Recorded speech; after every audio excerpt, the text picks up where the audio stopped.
quero tratar nessa aula sobre a questão da teologia idílica. Então, para retomarmos, né, a gente relembrar, nós vimos vários conceitos no interior da literatura com uma perspectiva filosófica de Milan Kundera, esse diálogo com o pensamento ocidental. Nós vimos a distinção, por exemplo, de ego cartesiano, que é esse ego racional, do centro da consciência, em diálogo com o ego imaginário, ou se vocês preferirem, o ego experimental, que é o usufruto da desrazão, daquilo que não é necessariamente racional, totalmente consciente.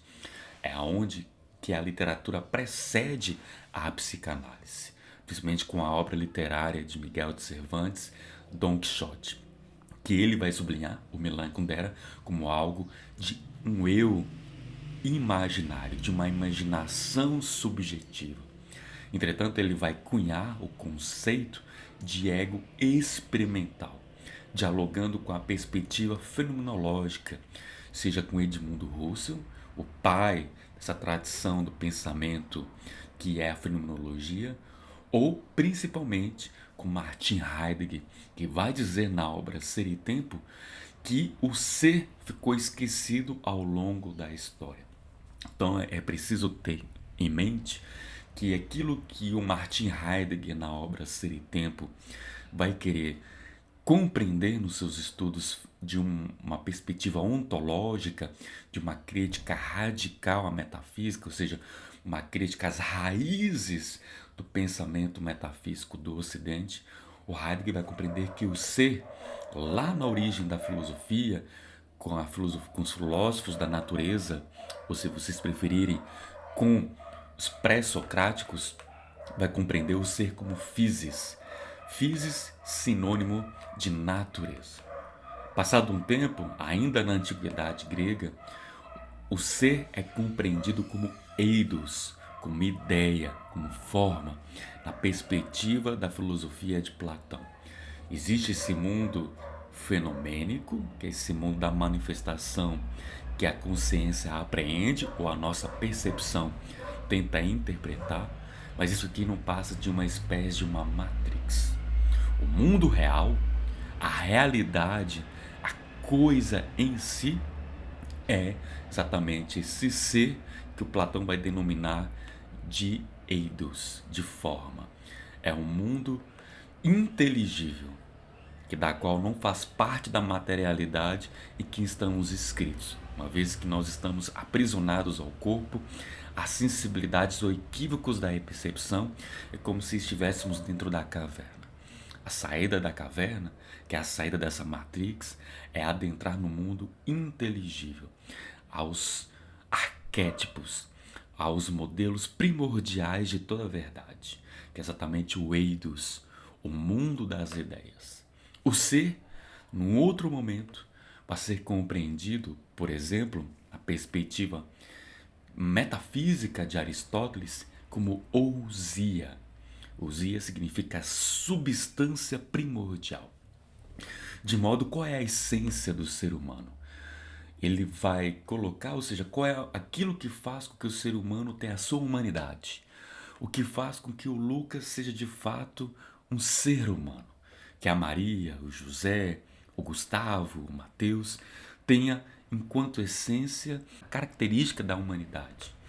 Então é perceber que a ousia, aquilo que está na substância, o substrato está por baixo de, que fundamenta algo ou alguém, exatamente a humanidade do humano, a cadeiridade da cadeira, a arboridade da árvore e assim por diante. De modo que aquilo que constitui como elemento universal é a caracterização da sua essência como identidade que permite entender o singular, é o ser. Então, é esse o ponto fundamental. No caso dos seres humanos, a nossa essência seria sermos um animal político, um animal racional. Essas características fundamentais que o Aristóteles cunhou nos seus estudos filosóficos. Então, a ousia é esse princípio que da qual pode nos atentar ao ser. Num outro momento histórico da filosofia, nós temos o pensamento estoico, que vai dizer que existe uma grande consciência, ou seja, não é somente os seres humanos que têm uma certa razão, existe uma razão também cósmica do universo cosmológico, existe uma ordem do universo que é chamado de razão universal. É o próprio Logos. Então, os estoicos compreendem que o ser é o Logos. Retomando assim a perspectiva do Heráclito. O ser é exatamente o que permite o entendimento, a compreensão da essência que tudo aqui está. Então, se isso aquilo que se desvela, que se revela, é a própria aletheia, a verdade. No período medieval, nós temos o ser compreendido como Deus, como a divindade, obviamente dentro da tradição cristã, na revelação da pessoa de Cristo, a Santíssima Trindade.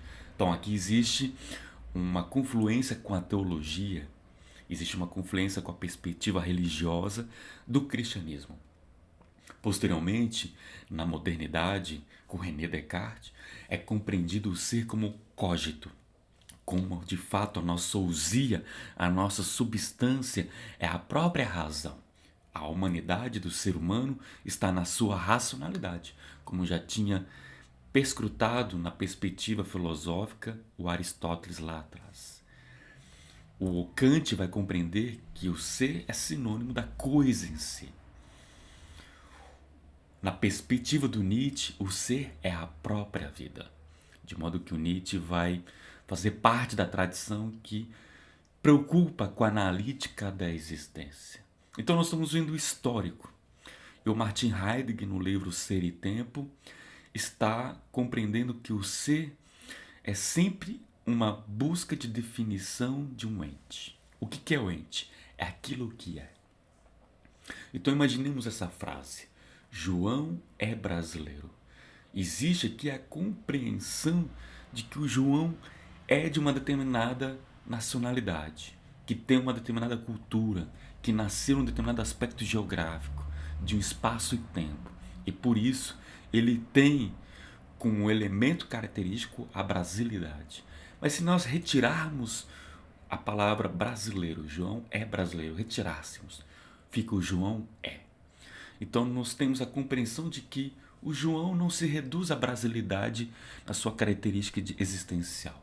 É um dos elementos que constitui o seu ser. Porque o João é também homem. O João também é um ser humano. O João também é alguém que, de repente, atua como profissional na área de engenharia. Ou seja, o João é engenheiro. O João é casado ou solteiro. São características desse ente das quais nós queremos elencar os aspectos da sua funcionalidade, as suas personas. Mas observemos bem, João é. Então, o que é isto ser que tal qual nós sempre estamos a dizer? A cadeira é. O que o Martin Heidegger compreende é: houve um equívoco de compreensão acerca do ser. O ser foi caracterizado como algo entificado, foi coisificado. E o ser é algo que tal qual também se oculta. Não podemos, de fato, afirmar o ser numa certa redução de identificação com o ente. É esse o ponto. O ser foi reduzido a Deus na Idade Média, foi reduzido à razão na modernidade cartesiana, foi reduzido a eidos na concepção platônica, foi reduzido à natureza, a physis, na perspectiva dos primeiros filósofos da natureza, os pré-socráticos.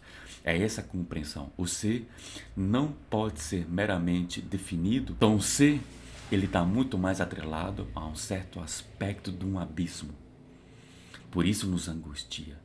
Por isso nos traz uma certa angústia, esse contato com nada. O vazio de definição. Então o ser é nada de ente.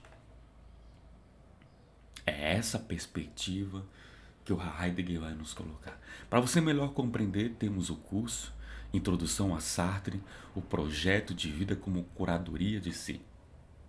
Nesse sentido, trago a discussão do ser, essa ontologia da compreensão de uma analítica da existência, no interior da fenomenologia existencial de Jean-Paul Sartre, em diálogo com outros autores, como o próprio Heidegger, que eu aqui estou comentando, e também com a psicologia analítica de Carl Gustav Jung, que vai trazer o conceito de si mesmo, que é exatamente esse ser da qual nós temos um certo contato no nosso aparelho psíquico através do inconsciente coletivo. Mas aqui, para fins de conclusão do curso sobre o entendimento filosófico no interior da crítica literária da insustentável leveza do ser, nós temos então a compreensão que houve numa reflexão kunderiana de grande importância, que é a compreensão do conceito de teologia idílica, de modo